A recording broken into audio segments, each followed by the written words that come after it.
ದರ್ಶನ್ಗೆ ಆತಿಥ್ಯ ನೀಡೋದಿಕ್ಕೆ ಊಟ ತಿಂಡಿ ಸರಿಯಾಗಿ ನೋಡ್ಕೊಳ್ಳೋದಿಕ್ಕೆ ಜೊತೆಗೆ ಅವ್ರದೆಲ್ಲ ಕೆಲಸ ಕಾರ್ಯಗಳನ್ನು ಮಾಡ್ತೀವಿ ಅಂತ ರೆಡಿ ಆಗಿದ್ದಾರೆ. ನಾವು ಹೇಳ್ತಾ ಇದ್ವಿ ಅವ್ರು ಹೋಗಿರೋ ಶಿಕ್ಷೆ ಅನುಭವಿಸಕ್ಕೆ ಅಂತ, ಬಟ್ ಅಲ್ಲೂ ಕೂಡ ನಾವು ನಿಮ್ಮನ್ನ ರಕ್ಷಣೆ ಮಾಡ್ತೀವಿ ಅಂತ ಒಂದು ತಂಡಾನೇ ನಿಂತಿರೋದು.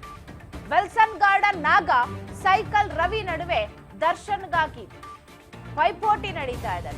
ಇದಕ್ಕಾಗಿ ರವಿಯ ಬಂಟನೊಬ್ಬ ಹಳೇ ಕೇಸ್ನಲ್ಲಿ ಜೈಲು ಸೇರೋ ಸಾಧ್ಯತೆ ಇದೆಯಂತೆ. ಹಿಂದೆ 2011ರಲ್ಲಿ ದರ್ಶನ್ಗೆ ಜೈಲಿನಲ್ಲಿ ಆತಿಥ್ಯವನ್ನ ಈ ಸೈಕಲ್ ರವಿ ನೀಡಿದ್ನಂತೆ. ಈಗ ಆತನ ಆಪ್ತ ಜೈಲೊಳಗೆ ಹೋಗಕ್ ರೆಡಿ ಆಗಿದ್ದಾರೆ ಅಂತ. ಈಗಲೂ ಕೂಡ ತಾನೇ ನೋಡ್ಕೊಳ್ತೀನಿ ಅಂತ ಮುಂದಾಗಿದೆ ಅಂತೆ ಸೈಕಲ್ ರವಿಯ ಗ್ಯಾಂಗ್. ಆದ್ರೆ ವಿಲ್ಸನ್ ಗಾರ್ಡನ್ ನಾಗ ಜೈಲಿನಲ್ಲಿದ್ದು ನಾನಿದ್ದೀನಿ ಅಂತ ಮುಂದೆ ಬರ್ತಾ ಇದ್ದಾನಂತೆ. ನೋಡಿ, ಕೊಲೆ ಕೇಸ್ ಆರೋಪದಲ್ಲಿರೋರಿಗೆ ನಾ ಮುಂದೆ ತಾ ಮುಂದೆ ಅಂತ ಆತಿಥ್ಯ ಕೊಡಕ್ಕೆ ಒಬ್ರು ಹಳೆ ಕೇಸ್ನಲ್ಲಿ ಒಳಗ್ ಹೋಗಕ್ಕೆ ರೆಡಿ ಆಗಿದ್ದಾರೆ. ಇತ್ತ ಒಳಗಿರೋರು ನಾನ್ ಬಿಟ್ಕೊಡಲ್ಲ. ವಿಲ್ಸನ್ ಗಾರ್ಡನ್ ನಾಗ ಸೈಕಲ್ ರವಿ ಇಬ್ಬರ ನಡುವೆ ನಡೀತಾ ಇರುವಂತಹ ಪೈಪೋಟಿ. ನಾವು ನೋಡ್ಕೋತೀವಿ, ನಾವು ಸಾಥ್ ಕೊಡ್ತೀವಿ ಅಂತ ಹೇಳ್ತಾ ಇರೋದು. ಅಂದ್ರೆ ಜೈಲ್ನಲ್ಲಿದ್ರು ಕೂಡ ಒಂದ್ 5 ಸ್ಟಾರ್ ಫೀಲ್ ಕೊಡ್ಬೇಕು ಅಂತ ಮೋಸ್ಟ್ಲಿ ಅಂದ್ಕೊಂಡಿರ್ಬೇಕು ಅಂತ ಅನ್ಸತ್ತೆ. ಸೊ ಏನೆಲ್ಲ ನಡೀತಿದೆ ಹಾಗಾದ್ರೆ ನಿಜಕ್ಕೂ ಪರಪ್ಪನ ಅಗ್ರಹಾರ ಜೈಲ್ನಲ್ಲಿ? ಈ ಬಗ್ಗೆ ಮತ್ತಷ್ಟು ಅಪ್ಡೇಟ್ಸ್ ಅನ್ನ ಪಡೆದುಕೊಳ್ತಾ ಹೋಗೋಣ. ನ್ಯೂಸ್ ಡೆಸ್ಕ್ ನಿಂದ ಯತೀಶ್ ಸಂಪರ್ಕದಲ್ಲಿದ್ದಾರೆ, ನೇರ ಸಂಪರ್ಕದಲ್ಲಿ. ಯತೀಶ್, ಈಗಾಗಲೇ ರೇಣುಕಾ ಸ್ವಾಮಿ ಕೊಲೆ ಕೇಸ್ನಲ್ಲಿ ಡಿ ಗ್ಯಾಂಗ್ ಅರೆಸ್ಟ್ ಆಗಿದೆ. ಸೊ ಅಲ್ಲಿ ಊಟ ಸೇರ್ತಿಲ್ಲ, ನಿದ್ದೆ ಬರ್ತಿಲ್ಲ, ಸೊಳ್ಳೆ ಕಾಟ ಇದೆ, ಅದು ಇದು ನಾನಾ ಕಂಪ್ಲೇಂಟ್ ಅನ್ನ ಮಾಡ್ತಿದೆ.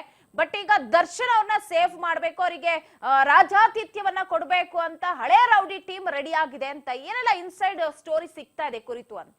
ಎಸ್ ಪವಿತ್ರ, ಬೆಳಗ್ಗೆಯಿಂದ ಸಾಕಷ್ಟು ಬರೀ ಮಾತಾಡ್ಕೊಂಡು ಹೋಗ್ತಾ ಇದೀವಿ. ದರ್ಶನ್ ವಿಚಾರನ ಸಾಕಷ್ಟು ವಿಚಾರ ತಿಳಿಸ್ತಾ ಹೋಗ್ತಾ ಇದೀವಿ. ಯಾಕೆಂತಂದ್ರೆ ದರ್ಶನ್ ಸೇರಿದಂತೆ 16 ಜನ, ಪವಿತ್ರ ದರ್ಶನ್ ಸೇರಿದಂತೆ ಟೋಟಲ್ 17 ಜನ ಏನಂತಂದ್ರೆ ಈ ಒಂದು ರೇಣುಕಾಸ್ವಾಮಿಯ ಕೊಲೆ ಕೇಸ್ ಆರೋಪದಡಿ ಪರಪ್ಪನ ಅಗ್ರಹಾರ ಜೈಲನ್ನು ಸೇರಿದ್ದಾರೆ. ಅಲ್ಲಿ ಪ್ರತಿದಿನ ಏನಾಗ್ತಾ ಇದೆ, ಏನೆಲ್ಲ ಬಿಡ್ತಾ ಇದೆ ಅನ್ನೋ ಮಾಹಿತಿನ ಕೊಡ್ತಾ ಇದೀವಿ. ಏಕೆಂತಂದ್ರೆ ಗೊತ್ತಿರೋ ಮಾಹಿತಿ ಪ್ರಕಾರ ಈಗಾಗಲೇ ಪವಿತ್ರ ಗೌಡ ಜೈಲಿರೋದಕ್ಕೆ ತುಂಬ ಕಷ್ಟಪಡ್ತಿದ್ದಾರೆ. ಆಕೆಗೆ ಸೊಳ್ಳೆಗಳ ಕಾಟ ಜಾಸ್ತಿ ಆಗಿದೆ, ಜೊತೆಗೇನು ಆಹಾರ ಸಿಗ್ತಿಲ್ಲ, ಸರಿಯಾದಂಥ ಊಟ ಸಿಗ್ತಿಲ್ಲ, ಅದು ಇದು ಸಾಕಷ್ಟು ಕತೆಗಳನ್ನ ಹೇಳ್ತಿರೋದನ್ನ ಕೇಳ್ತಾ ಇದ್ದೀವಿ. ಸಾಕಷ್ಟು ಈ ಒಂದು ವಿಚಾರಗಳು ಹೊರಗಡೆ ಬರ್ತಾ ಇದೆ.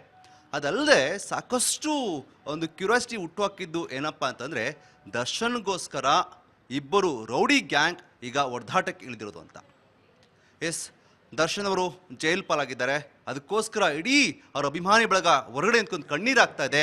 ನಮ್ಮ ಬಾಸ್ ಬೇಗ ಬರಲಿ, ಈ ಆರೋಪದಿಂದ ಮುಕ್ತರಾಗಲಿ ಅಂತ ಕೇಳ್ಕೊಳ್ತಾ ಇದೆ, ಪ್ರಾರ್ಥನೆ ಮಾಡ್ತಾ ಇದ್ದಾರೆ. ಆದರೆ ಇತ್ತ ಕಡೆ ದರ್ಶನ್ಗೋಸ್ಕರ, ದರ್ಶನ್ ಅವರ ಆತಿಥ್ಯವನ್ನ ಕೊಡೋದಕ್ಕೋಸ್ಕರ ಏನು ಮಾಡ್ತಾ ಇದೆ ಅಂದರೆ ಇಬ್ಬರು ರೌಡಿ ಗ್ಯಾಂಗ್, ಒಂದು ಏನು ವಿಲ್ಸನ್ ಗಾರ್ಡನ್ ನಾಗ ಹಾಗೂ ಮತ್ತೊಬ್ಬರು ಸೈಕಲ್ ರವಿ, ಈ ಇಬ್ಬರು ಗ್ಯಾಂಗ್ ನಡುವೆ ದರ್ಶನ್ಗೆ ಆತಿಥ್ಯ ವಹಿಸೋದಕ್ಕೆ ಅಂದರೆ ಜೈಲಲ್ಲಿ ಇರುವಂಥ ದರ್ಶನ್ ಅವರಿಗೆ ತಾವು ನೋಡ್ಕೊಳ್ತೀವಿ ಅನ್ನೋದರ ಮಾತನ್ನ ಹೇಳುವಂಥ ಕೆಲಸವನ್ನ ಈಗ ಈ ಇಬ್ಬರ ರೌಡಿ ಗ್ಯಾಂಗ್ ರೆಡಿಯಾಗಿರೋದನ್ನ ಗಮನಿಸ್ತಾ ಇದ್ದೀವಿ. ಒಂದ್ ಕಡೆ ಈಗಾಗಲೇ ದರ್ಶನ್ ಜೊತೆ ಈಗಾಗಲೇ ಜೈಲಲ್ಲಿ ಏನು ವಿಲ್ಸನ್ ಗಾರ್ಡನ್ ನಾಗ ಇದ್ದಾರೆ. ಅವರು ಒಂದಷ್ಟು ಕೇಸ್ಗಳ ಮೇಲೆ ಅಲ್ಲಿ ಸೆಟ್ಲ್ ಆಗಿದ್ದಾರೆ. ಅವರು ಕೂಡ ದರ್ಶನ್ಗೆ ನಾನು ಇಲ್ಲೇ ಇದ್ದೀನಿ, ನಾನು ದರ್ಶನ್ ನೋಡ್ಕೊಳ್ತೀನಿ ಅನ್ನೋ ಮಾತನ್ನ ಹೇಳ್ತಿದ್ರೆ, ಮತ್ತೊಂದು ಕಡೆ ಈ ಕಡೆ ಸೈಕಲ್ನಾಗ ಹೊರಗಡೆ ಇದ್ದಾರೆ. ಅವರು ತಮ್ಮ ಏನು ಒಬ್ಬ ಹುಡುಗನನ್ನ ಹಳೇ ಕೇಸ್ನಲ್ಲಿ ಆ ಹುಡುಗನ ಸಿಲುಕಿಸಿ ಹೊರಗಡೆ ಕಳಿಸುವಂಥ ಕೆಲಸವನ್ನು ಮಾಡೋದಕ್ಕೆ ರೆಡಿಯಾಗಿರುವಂಥದ್ದು. ನಿಜಕ್ಕೂ ಇದು ನಾಚಿಕೆಗೇಡಿ ಕೆಲಸ ಅಂತ ಹೇಳ್ಬೋದು. ಏನು ನೋಡಿ, ರೌಡಿಗಳಿಬ್ರು ಒಬ್ಬ ನಾಯಕನಿಗೋಸ್ಕರ, ಒಬ್ಬ ಹೀರೋಗೋಸ್ಕರ, ಒಬ್ಬ ದರ್ಶನ್ಗೋಸ್ಕರ ಹೋರಾಟ ಮಾಡ್ತೀರಿ ಅಂತಂದರೆ ನಿಂತ್ಕೊಂಡಿರಂತಂದರೆ ನಿಜಕ್ಕೂ ಬೇಸರ ವಿಚಾರ, ನಾಚಿಕೆಗೇಡಿ ವಿಚಾರ ಅಂತ ಹೇಳ್ಬೋದು. ಮಾಡೇನು ದೊಡ್ಡ ಗರಂದಾರಿ ಕೆಲಸ ಮಾಡೇನು ಜೈಲಿಗೆ ಸೇರ್ಕೊಂಡಿಲ್ಲ, ಅವರೇನು ಒಂದು ಕೊಲೆ ಮಾಡೋಕೆ ಸೇರ್ಕೊಂಡಿದ್ದಾರೆ. ಅವ್ರಿಗೆ ಒಳ್ಳೆ ಆತಿಥ್ಯ ಬೇಕಂತೆ. ಆತಿಥ್ಯ ವಹಿಸ್ಕೊಳ್ಳೋಕ್ಕೆ ಈಗಾಗಲೇ ಸಾಕಷ್ಟು ಓಡಾಡ್ತಿದ್ದಾರೆ. ಅದರಲ್ಲೂ ಇಬ್ಬರು ಪುಡಿ ರೌಡಿಗಳು ರೆಡಿಯಾಗಿರೋಂಥದ್ದು. 2011ರ ಘಟನೆ ನೆನಪಿಸ್ಕೋಬೇಕು ಪವಿತ್ರ.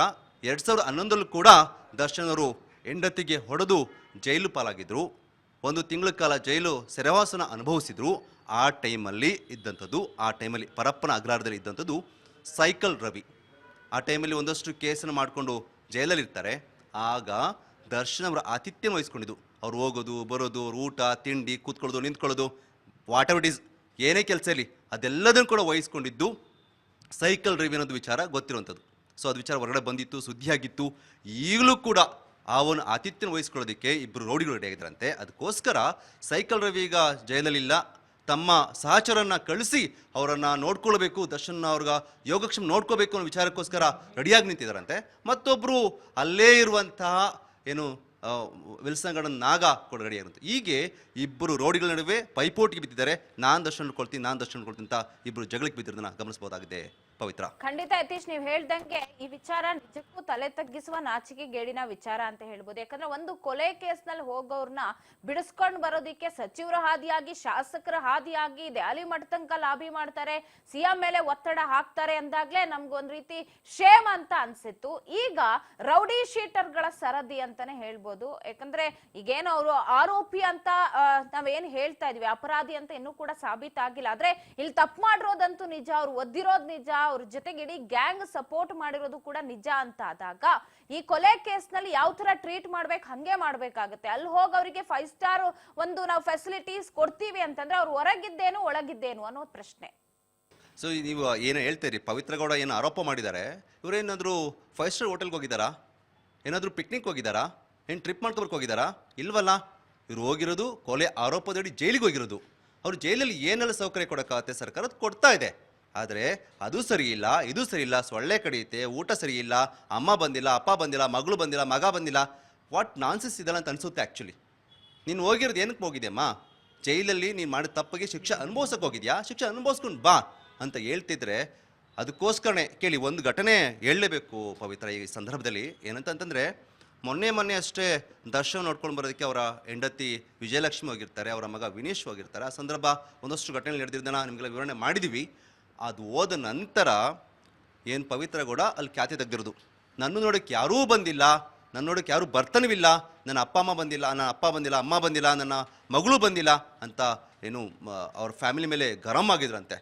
ಪೊಲೀಸ್ ಅಂದರೆ ಸ್ಟೇಷನ್ಲಿದ್ರು ಕೂಡ ಅವಾಗವಾಗ ಮಾತಾಡೋಕ್ಕೆ ಫೋನ್ ಯೂಸ್ ಮಾಡೋಕ್ಕೆ ಪರ್ಮಿಷನ್ ಕೊಡ್ತಾರೆ ಅಂತ ಮಾಹಿತಿ ಇದೆ. ಹಾಗಾಗಿ ಕೊಟ್ಟಂಥ ಸಂದರ್ಭದಲ್ಲಿ ಇದೆಲ್ಲ ನಡೆದಿರೋದು ಫ್ಯಾಮಿಲಿ ಮೇಲೆ ಪವಿತ್ರ ಗರಂ ಆಗಿರೋವಂಥದ್ದು. ಸೊ ಈ ವಿಚಾರ ಕೂಡ ಈಗ ಬೆಳಕಿಗೆ ಬಂದಿರುವಂಥದ್ದು. ಅಂದರೆ ನನಗೆ ಇದೆಲ್ಲ ನೋಡಿದಾಗ ಅನಿಸ್ತಾ ಇರುತ್ತೆ, ಇವರೇನಾದರೂ ಪಿಕ್ನಿಕ್ ಏನಾದ್ರು ಹೋಗಿದ್ದಾರಾ ಇವರೇನಾದ್ರೂ ಅನ್ನೊಂದು ಫೀಲ್ ಆಗ್ತಾ ಇರುತ್ತೆ. ಯಾಕೆಂದರೆ ಅಥವಾ 5 ಸ್ಟಾರ್ ಹೋಟ್ಲಿಗೆ ಹೋಗಿ ಕೂತ್ಕೊಂಡು ಏನಾದರೂ ಮಾಡ್ತಿದ್ರಾ, ನನಗೆ ಜಿಮ್ ವ್ಯವಸ್ಥೆ ಇಲ್ಲ, ಇಲ್ಲಿ ನನಗೆ ಏನು ವಾಕ್ ಮಾಡೋಕ್ಕಾಗ್ತಿಲ್ಲ, ಈ ಥರ ಎಲ್ಲ ಕಂಪ್ಲೇಂಟ್ಗಳನ್ನ ಪವಿತ್ರ ಅವ್ರು ಕೊಡ್ತಾಯಿದ್ರೆ ಅಂತ ಹೇಳ್ತಿದ್ದಾರೆ. ಸೊ ಇದೆಲ್ಲ ಕೇಳಿದಾಗ ಆ ಫೀಲ್ ಆಗುತ್ತೆ.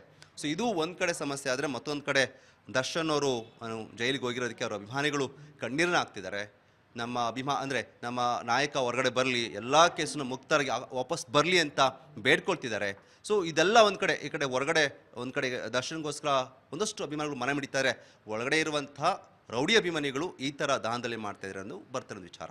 ನಾನು ದರ್ಶನ್ ಅವರ ಆತಿಥ್ಯನ ವಹಿಸ್ಕೊಳ್ತೀನಿ, ನಾನು ಎಲ್ಲ ನೋಡ್ಕೊಳ್ತೀನಿ, ಸೌಕರ್ಯಗಳನ್ನು ಕೊಡ್ತೀನಿ, ಏನು ಬಾಸ್ಗೆ ಏನು ಬೇಕಾದ್ರೂ ನಾ ಮಾಡ್ಕೊಳ್ತೀನಿ, ಅವ್ರಿಗೆ ಊಟ ತಂದು ಕೊಡ್ದಿರ್ಬೋದು, ಅಥವಾ ಅವ್ರಿಗೆ ಏನಾದ್ರು ಕೆಲಸ ಅವ್ರ ಮಲಗೋದಕ್ಕೆ ಏನು ಆಸೆ ಇರ್ಬೋದು, ಅಥವಾ ಕ್ಲೀನಿಂಗ್ ಇರ್ಬೋದು, ಅದೆಲ್ಲದನ್ನು ನಾವು ಮಾಡ್ತೀವಿ ಅನ್ನೋ ಮಾತನ್ನು ಅಲ್ಲಿ ರೋಡಿಗಳಿಬ್ಬರು ಈಗ ಆ ವಿಚಾರಕ್ಕೋಸ್ಕರ ಪೈಪೋಟಿಗೆ ಬಿದ್ದಿರೋದು ಕೂಡ ಬೇಸರದ ವಿಚಾರ ಅಂತ ಹೇಳ್ಬೋದು. ಪವಿತ್ರ, ಥ್ಯಾಂಕ್ ಯು ಯತೀಶ್. ಮಾಹಿತಿಗಾಗಿ ಇದು ಪರಪ್ಪನ ಅಗ್ರಹಾರದಲ್ಲಿ ಇನ್ಸೈಡ್ ಏನ್ ಆಗ್ತಾ ಇದೆ ಅಂತಂದ್ರೆ ದರ್ಶನ್ ಆತಿಥ್ಯವನ್ನ ವಹಿಸ್ಕೊಳ್ಳೋದಿಕ್ಕೆ ನಾ ಮುಂದೆ ತಾ ಮುಂದೆ ಅನ್ನೋದಿಕ್ಕೆ